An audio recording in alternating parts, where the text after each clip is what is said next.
Le club de l'été en compagnie d'Annie Dupéré. Et tout de suite, c'est l'heure de votre portrait flashback, comme vous l'appelez, le portrait sonore des sons qui devraient vous rappeler des moments de votre vie, ça c'est sûr. Des bons ou des mauvais, c'est vous qui allez nous le dire. Le premier extrait, on est parti.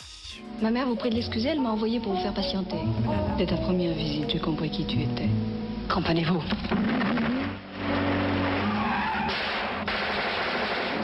Ils sont pas fous de tirer comme ça, ils pourraient nous tuer.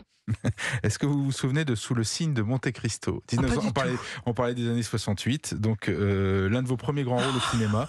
Alors, c'était à côté de deux, trois choses que je sais d'être. Oui, un Monte Cristo moderne, oui. Dont je n'ai, je vous l'avoue, absolument aucun souvenir. Non, mais flashback était court. Il faut être auto-nettoyant dans ce métier, vous savez.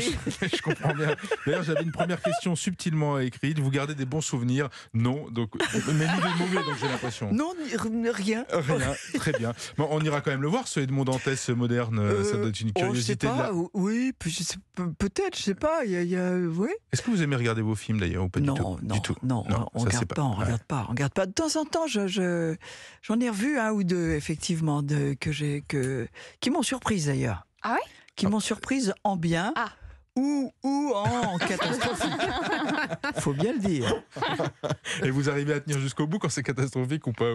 Non, pas vraiment. Okay. Deuxième extrait. Et si je posais quelques millions là sur la table? 8 millions et demi?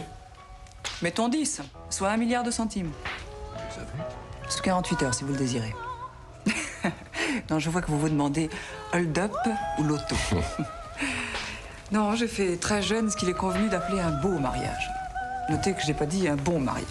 La série Un château au soleil. Ah oui. Et oui, donc vous avez remporté un 7 d'or, hein, mais quand le 7 d'or, ça vous en gardez un souvenir? Grand souvenir, parce qu'amitié avec Jean-Pierre Mariel. Ouais. Voilà, on a tourné, je crois quand même à peu près, on tournait pas si vite que ça à l'époque. Pour 6 épisodes, je crois qu'on a tourné 4-5 mois. J'aimais beaucoup Jean-Pierre, on s'aimait beaucoup. Et puis en plus, ça m'a donné l'occasion de rester amie avec les propriétaires du magnifique château de Thoiry, Paul de la Panouse et Annabelle de la Panouse, qui ont fait un parc animalier avec leurs enfants absolument superbe, et des animations l'hiver, notamment de lumière, de lanternes magiques. Ça, c'est, j'en parle parce que c'est regarder les animations au château de Thoiry, c'est magnifique. Ce sont des gens tout à fait extraordinaires, les de la Panouse, parce qu'ils ont estimé que un beau château comme ça, étant quelque chose qui va terminer un jour ou l'autre, dans quelques siècles, comme un tas de pierres, il fallait en faire profiter les gens. Voilà.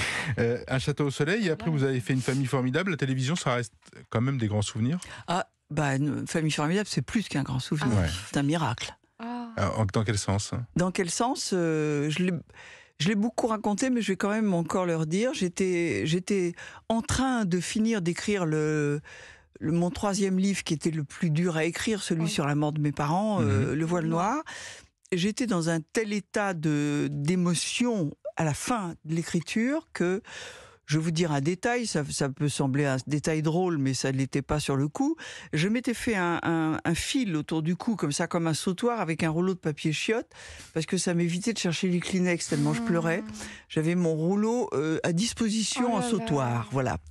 Et j'avais demandé à mon agent de me trouver, si possible, une comédie pour m'alléger après la fin de l'écriture de ce livre, qui était vraiment très dur à faire.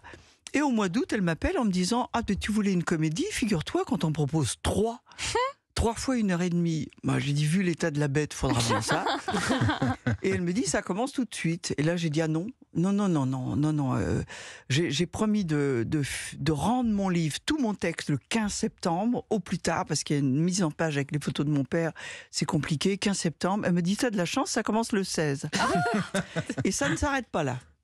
Ça ne s'arrête pas là, puisque je rencontre Joël Santoni, le metteur en scène, qui m'explique qu'il n'a jamais rien fait de drôle de sa vie. Je ris, je lui raconte ce que je suis en train de faire, et je vous jure, en 4 phrases, on découvre qu'on est orphelin de père et de mère au même âge. Waouh. Alors là, on ne sait pas où ils sont, on a levé la tête tous les deux, et on a fait trop bien organiser les gars. Et je crois qu'on est parti sous cet auspice-là, de deux créateurs, enfin deux des créateurs orphelins, qui se font une famille tribale comme on aurait aimé en avoir. Et en plus, on a découvert quelque chose assez vite qui n'est pas donné à tout le monde. C'est-à-dire qu'avec notre vécu, on pouvait passer très vite du tragique au nez de clown. Très vite. Et ça, de naviguer comme ça sur plusieurs temps, on a attaqué des thèmes extrêmement dramatiques et tout de suite après, avec une compensation de comédie comme ça, c'est pas facile à faire. Et effectivement, nous, on pouvait le faire. Voilà. Avec le grand complice, évidemment, Bernard Lecoq. Ah oui. Votre portrait sonore continue, nouvel extrait. Dans mon métier, j'étais une foutue si j'avais le vocabulaire trop délicat. C'était quoi, votre métier? Tu vas pas me croire. Je vous jure que je vous croirais. Catcheuse. Je vous crois pas. Tu vois, catcheuse. On m'avait surnommée l'étrangleuse du Languedoc. Oscar et la Dame en Rose, Oscar oui. d'Éric Emmanuel Schmitt. Oui, Alors oui. pourquoi oui avec ce sourire? Grand souvenir, grand souvenir. Ah oui, oui. Oh oui, c'était tout à fait extraordinaire. Ce texte est extraordinaire. Ouais. Bon, là aussi, seul en scène, c'était vraiment lourd, mais jouer tous les rôles, le petit garçon.